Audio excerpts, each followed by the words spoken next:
I have used these virtually all my rose life because they're so reliable. They're very excellent and replaceable if you need parts, and you can sharpen them readily.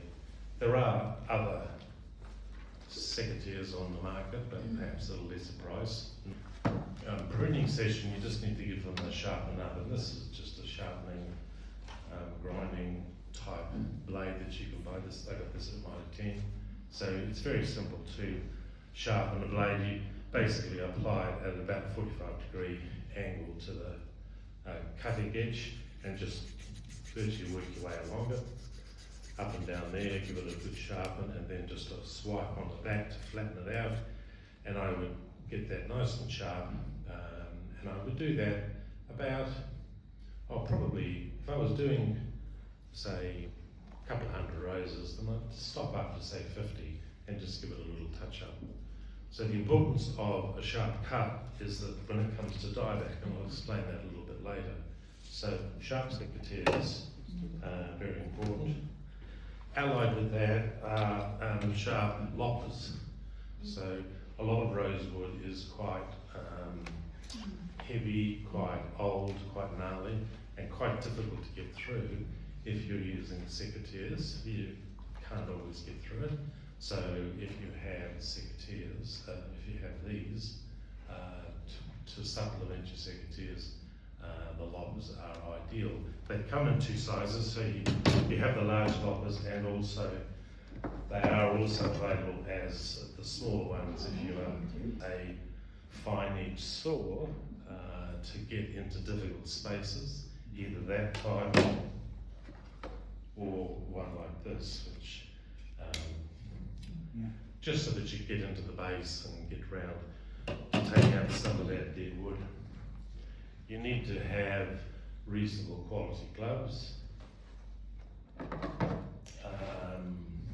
I use a little bit of pruning paste on some of my bigger plants that I've cut a large stump with a big cut. I will possibly put some pruning paste on it just to seal it. Can't do all of the cuts because there's just too many. I also have these tough cuffs, which I find very useful because they go up there when you're pruning, because you're very often going to nick yourself or graze yourself in that area. So these tough cuffs, and I'm sure they're very easy to make. Typical specimen. As Julian was saying before, yes, the gardens are flowering still their hairs off, aren't they? I mean, there's lots of bloom around. That's, I think, because we've had such a dry, the last 6 or 8 weeks has been quite dry. We had some rain before that in February, and everything's got a regrowth, a flush to it, so they're growing on. I mean, it comes to an end, obviously, because it's just the nature of the season. So my standard answer to that is really when you feel like it's a nice day and you can go outside and enjoy your garden. So really June, July and August. You want to be finished by the end of August, because in September your buds are starting to come away again and start to shoot. So you want to have your pruning done by the end of August. And so it depends, of course, how much you've got to do. I've been doing my chrysanthemums the last week, cutting them down because they grow to this height and then they need to be cut down to about 6 inches. And like Julian was saying, you have to scrape around the base of it, and I actually give it a squirt with Confidor, which is an insecticide, because we have the black aphid, which is a real curse with chrysanthemums, and it overwinters and hides down those little crevices in the leaves at the base of the plant. So with the chrysanthemums, I get onto it, cut them down low and give them a spray Confidor. But with your rose, same thing. In here and in the leaves when they drop, and same argument we was talking before, David, about what you do with your leaves. Well, your leaves will carry all your diseases over to the next season. So your rust, your black spot, your mildews, your downy mildew, your powdery mildew, a whole heap of diseases, spores are on your leaves, and if you leave them in and around your garden, they're going to reinfect you again. if you collect them all up and I burn them because I want the residue of all of the breakdown products, which I can then put back in the garden, but I don't want the aphids or I don't want rust, I don't want spider mite. Spider mites are a real nuisance for roses. It really actually sucks the chlorophyll out of the rose. It's really a nuisance. So that's the reason why I would suggest that you collect your leaves and do something with them other than compost them.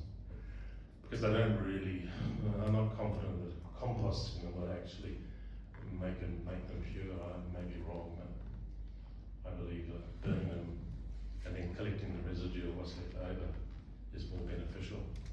However, that's purely personal. This one, I hope you can see, and a little more difficult people at the back, but there's some obvious dieback on this plant. There's a couple of stems there which are black, brown, and some which are even yellow and looking like they're not so happy. So the target obviously is to take out what's looking like diseased, old, and won't produce anything for the future. Also, if the wood that's left is very, very old and gnarly, again, not going to be very productive. Oops. I use the analogy of roses to people because there's a lot of similarities. There's a lot of pricks around. Yes, and you're actually born as a plant, and you live your life, and then you end your days. So a rose can't go on forever. So people want sometimes to have their plants rejuvenated and expect them to grow back into great big, a flush of youth again. Well, it doesn't happen like that. If you get old and gnarly, unfortunately, there's only one way out at the end. So in opening up a plant for pruning, you allow the air to go through it, you allow for better structure. At the end of the day, you just want flowers. You just want this to grow up and have lots of flowers on top. That's basically the point of it. Rule of thumb again, half the height of the plant is about where I would prune to. That's the approximation. Roughly half the height of the plant. So if the plant started up here and it's finishing of the season, I'm going to take half of that to there away, so I'll end up about somewhere in the middle. You can go harder if you want to, you can go lighter. It really doesn't make a difference. If you hard prune, it'll still grow away, and if you gentle prune, it'll still grow away. So it's a personal preference. So a plant like this, you can see there's all sorts of wood in here. What I want to leave, if I can, is the nice canes that we saw on that new plant over there, which is the nice green plump canes, which are reasonably thick. So I'll take away firstly the stuff that's no good. So in doing that, I would want to go right down to the bottom of the plant. So we identify the plant as having a crown and the rootstock. So when this was budded, there was a piece of underfloor rootstock which grew with roots, and the bud was inserted into the side of it. The variety grew away, and so you've got two parts to the plant. You've got the variety that you want, and you've got the roots of the multiflora understock, which is a fast-growing root structure down below. So the roots are vigorous, and your new bud gives you the variety that you want on top. So we refer to that as the understock. That's the crown. I'll turn around, taking that out because it's very small and thin. I'm going to take out those that are dead. Now the reason they're dead actually is because I did a silly thing in January, and I'll have to admit it because it's a good. May I have a glass of water, please? I did a silly thing. I decided that my plants were suffering from spider mites, so I wanted to put some oil on them over summer. So, thank you. Lovely. So I decided I'd put some oil on, but I also would put an insecticide with them at the same time. Oh, yeah. That's a good thing. good. The insecticide had a monoxide concentrate in it, and they're not compatible with oil. And it says so on the packet. If you look at your insecticides, it'll say don't mix with oil. And I did. And the effect was it burned all the foliage, absolutely burned. And some plants absolutely burnt them crisp. The foliage was brown and dead and it all dropped off, literally. There was no foliage at all on the plant. So as a result of that, is that coming through all right? Yeah. As a result of that, some of the plants got this dieback. Some of them got it really bad and some of them only mildly. So a couple of plants got it so bad that they actually died, and other plants got away with it with just like this fellow, with one or two examples of basically foliage death followed by stem death, just simply because I didn't read the instructions on the insecticide. So there you go, that's a very good example. Always, if you're spraying, is always read the instructions and don't be too clever like I was and think you can get away with it. So I didn't get away with it. So I want to take that one out as well because it is, in my mind, still too thin for the plant. Okay. And I want to end up with approximately 5 to 6 stems if I can, 5 to 6 to 7 stems. It doesn't really matter if I don't have that, as long as I've got a structure left, like even 3 or 4 is enough, but I want to get rid of all the stuff that's just no good to me anymore. So you cut to a bud facing outwards is the rule again, on a 45-degree angle. So you're cutting like that, above the bud, about 1/4 inch, I think it's in the sheet somewhere, on an angle, cutting down. So that bud grows away, so your buds all grow away from the centre. It doesn't matter if you have the odd one grow inwardly, but the basic thing is to get most of them going in the direction away from the middle. So this one again I'm going to take off because see it's had it. This one here I'm going to there now that's probably too. I'm a weakling, I can't get through that with my secateurs, so that's when I go to my lops. So I could, if I forced the issue, I could get through that. But rather than doing that, if you can't get through it, just take your loppers and they'll come off very easily using your lopper.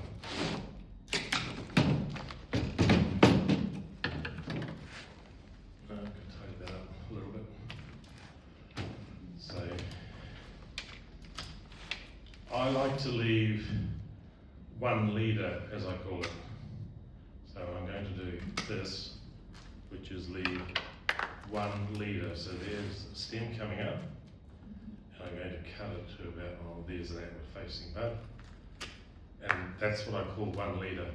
Now you could have 2 or 3 if you wanted to.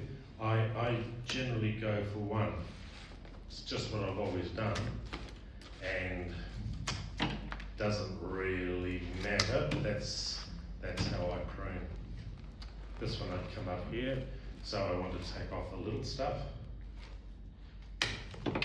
And I want to go that one off too. And now that one's facing inward a little bit, doesn't really matter. And I'll tidy that up. If I make a really bad cut there with a blunt secateur, I could well see that next year as a bit of dieback. So that's why you want your secateur to be sharp.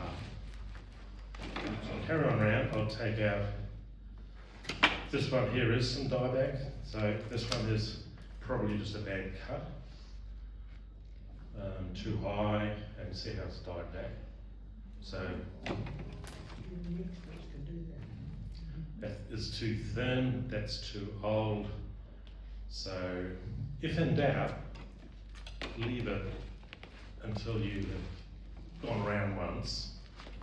If you're in doubt about what to do, leave it on, because once you've taken it off,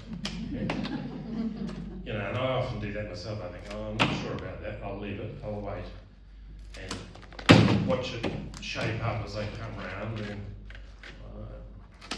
that off and go there. Because while you've got these rules of thumb, sometimes you just have to ignore them.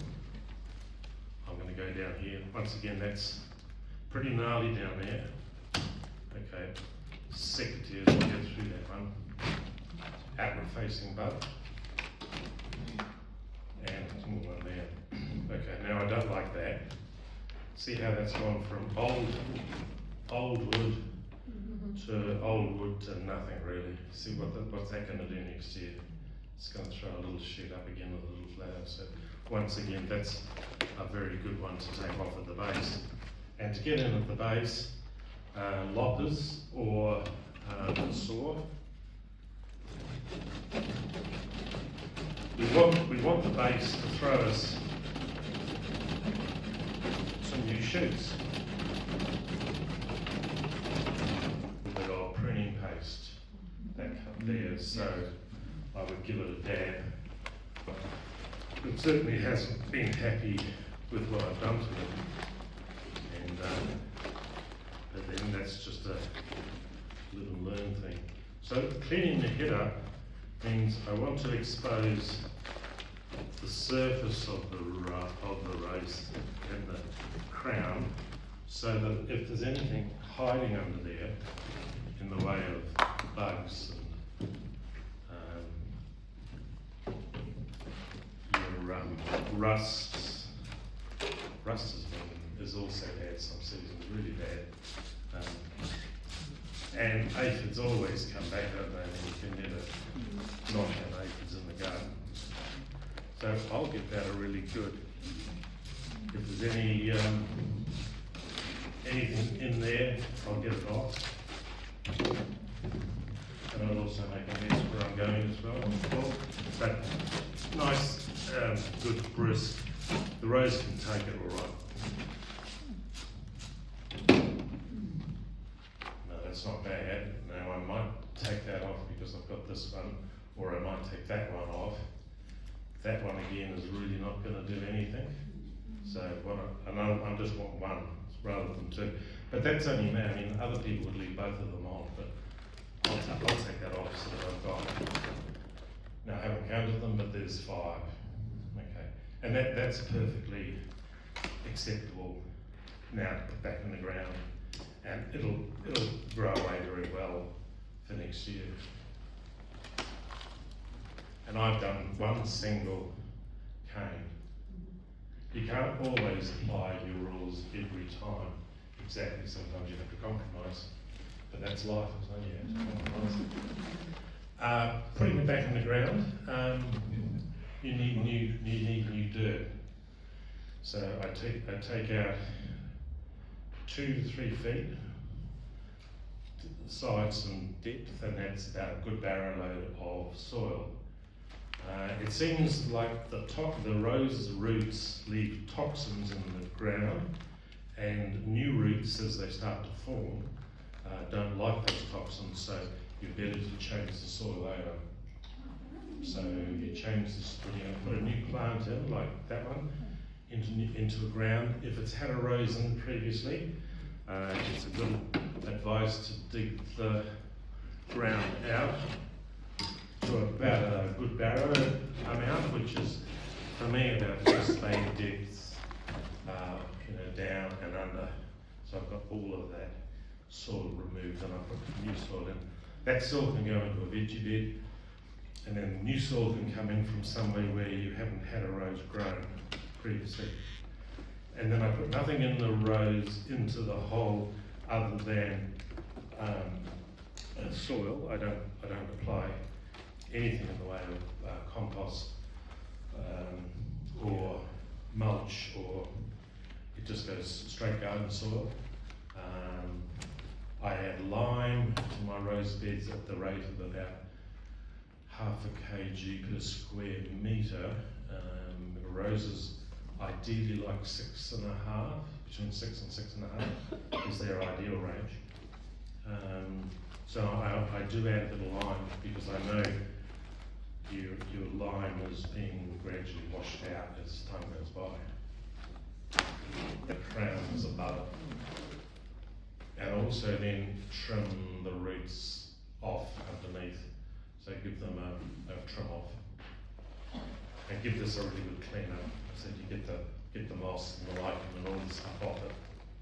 And that's still then, that plant's about 8 to 10 years old, this plant, and it's probably got another 10 years of life left in it. If I replant that, it'll grow away very well. So, and you would take 65 days before your event and trim your roses by taking about so much off down to a 5-leaf, down to a bud. 65 days later, that bud will regrow and reflower over the summer period. When you're doing your spring pruning, it doesn't matter whether you do June, July or August, the plant will flower at its own time in November or December. You can't influence that. But in December, if you decided that you've got an event that you want to have your flowers for, allow 65 days from that event and then just make your cut back for that. So that works pretty well. I mean, plants are different of course, but yeah, if you did them all for 65 days, you'd have the garden looking particularly tidy. How am I going for child living in the show? But it's patio prints, so it's probably 10 to 15 years old. It's still okay though. I mean, I won't throw this out because it's still looking fairly robust. And this one didn't get the treatment that was going to pre-disease it, so it's actually reasonably healthy. And take about half of it away, and I'm going to take out the dead and disease stuff. So not so easy to see, but there's a dead one right down the middle here. There's an old one right here, which really is too old. That's dead. That's fairly old. So what's new wood? Well, that's new wood. And that plant there is all new wood, obviously. So that's new wood, green, that's new wood, that's new wood. That new wood is what you want to retain as best you can. Alright, so I'll go ahead and do this one. I'm using basically the same principles. So this is off at the base because it really doesn't have any future. Nothing much is going to happen to that next year and grow. This is another one here. Off at the base is the best way so that you allow new shoots to come up. If you can't get into the base, just go down as close to the base as you get there, and then by the time you've gone around done your pruning, you probably find you can then go in a little bit closer. So this is looking pretty old. That's pretty thin. This one in the middle is the oldest part of the plant, and it's plumb in the middle, so it's a good reason to take that out because it'll open the middle up very nicely. And the loppers don't require very much exertion, so you know basically anyone can use the loppers. Take out the small side stuff. Crossovers, haven't mentioned crossovers, but rule of thumb is you take out crossovers if you have enough material to do so. Crossovers just when the branches are doing that because they'll rub on each other. So I'm cutting that one inwardly because I haven't got an outward one. Again, as I said before, it doesn't really matter. Here's a nice bud there.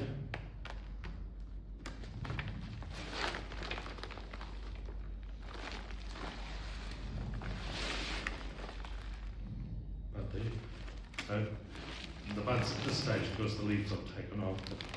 But the buds are just that little reed swelling that you'll find on the stem. So not always obvious.